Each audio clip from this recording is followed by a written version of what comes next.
Processo de melhoria simplificado, medindo o processo. Por que medir o processo? Para confirmar ou identificar as dores dos clientes externos e internos e determinar se o processo está atendendo aos requisitos do cliente, e para localizar as fontes das dores.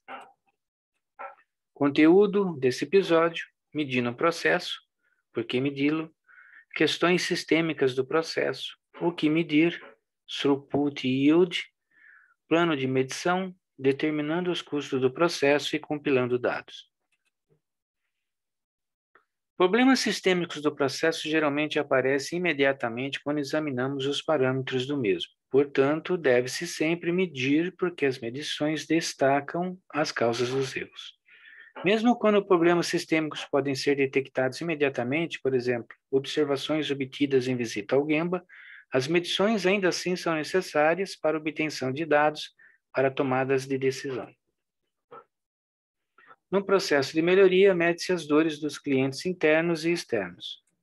Em geral, as dores do cliente externo são ilustradas pelo yield, o rendimento, e pelo throughput, tempo de passagem. Para clientes internos, as dores são apontadas por tempos em deslocamentos, retrabalhos ou erros, tempo de espera, transporte, estoques excessivos, excesso de produção e mau aproveitamento das áreas. As medidas acima também são chamadas de parâmetros do estado corrente, porque define a condição atual do processo. O que medir?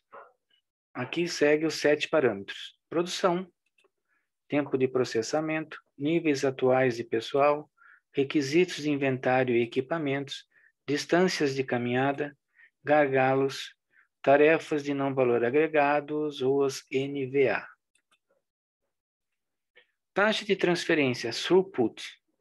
Por definição, é o tempo de transferência ou tempo de ciclo necessário para um fabricante fazer um produto, incluindo o tempo de processo, tempo de inspeção, se houver, tempo de movimento e tempo de espera.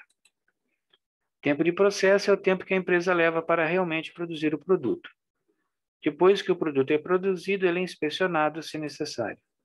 Como a maioria das empresas não envia produtos imediatamente após serem inspecionados, o produto então tem que ser movido para uma instalação de armazenamento até que esteja pronto para ser enviado. Depois que o produto estiver pronto para venda, ele pode ser retirado do armazenamento e enviado para o cliente.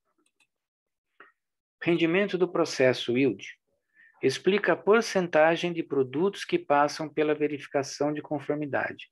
Isso significa que eles não são os defeituosos, e sim aqueles que passaram pela inspeção e estão prontos para vender. Um exemplo: unidades totais produzidas igual a 1.000 unidades. Total de unidades aprovadas na verificação de conformidade igual a 800 unidades. Logo, o rendimento do processo é igual a 800 dividido por 1.000, que significa 80%. Isso significa que o rendimento do processo desse produto, em particular, é de 80%, ou seja, 800 unidades são livres de defeitos e passaram pela verificação de conformidade com sucesso. First Time Yield é definido como o número de unidades livres de defeitos que são produzidas em uma determinada estação de trabalho, dividida pelo número total de unidades produzidas. Final Yield é o rendimento final, definido como as unidades livres de defeitos globais produzidas, ou seja, a soma das unidades de todas as estações de trabalhos divididas pelo número total de unidades produzidas. Throughput Yield é semelhante ao rendimento final. A diferença é que, ao dividir pelo número total de unidades produzidas, as unidades retrabalhadas e descartadas são excluídas. Ruled Throughput Yield, a taxa de transferência acumulada, que é a probabilidade de uma unidade passar sem defeitos em cada estação de trabalho. Ou, em outras palavras, é simplesmente a multiplicação do rendimento de processamento de cada estação de trabalho. O throughput deve ser medido em cada etapa listada no mapeamento detalhado do processo crítico. O rendimento deve ser medido para cada uma das subtarefas. O yield é normalmente medido nas etapas de decisão e inspeção do processo. Deve ser verificado para garantir que o rendimento também seja medido em etapas que causam problemas de rendimento para o cliente. Um plano de medição é um plano de amostragem. Deve levar em consideração todas as condições operacionais do processo. Normalmente, a amostragem é realizada ao longo de uma semana. Em seguida, é repetido para ver se há alguma correlação de semana para semana.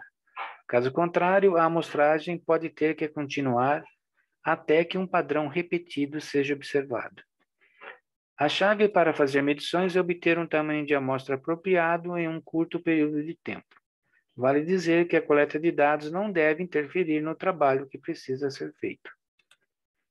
Custos do processo. Os recursos em uso é a última medida que deve ser coletada. Recursos desperdiçados se traduzem diretamente em desperdício de dinheiro. Os recursos de mão de obra, matéria-prima, energia e assim por diante, que são desperdiçados, se traduzirão diretamente no aumento do custo do processo. Resumindo, a coleta de dados no processo é ditada pela voz do cliente. O throughput deve ser medido em cada etapa do mapeamento do processo. O yield, por sua vez, deve ser medido em cada ponto de decisão ou de inspeção das etapas do mapeamento do processo. As medições são feitas com tamanho de amostra apropriado em um curto período de tempo. O plano de amostragem deve cobrir todas as condições operacionais do processo. A coleta de dados não deve interferir no trabalho que precisa ser feito. E os dados coletados são registrados numa tabela de análise de gap para confirmar as disparidades entre a voz do cliente e a voz do processo. Fale conosco na AQC Otimizando Processos. Podemos auxiliar sua empresa numa jornada de melhoria contínua e estruturada. Obrigado.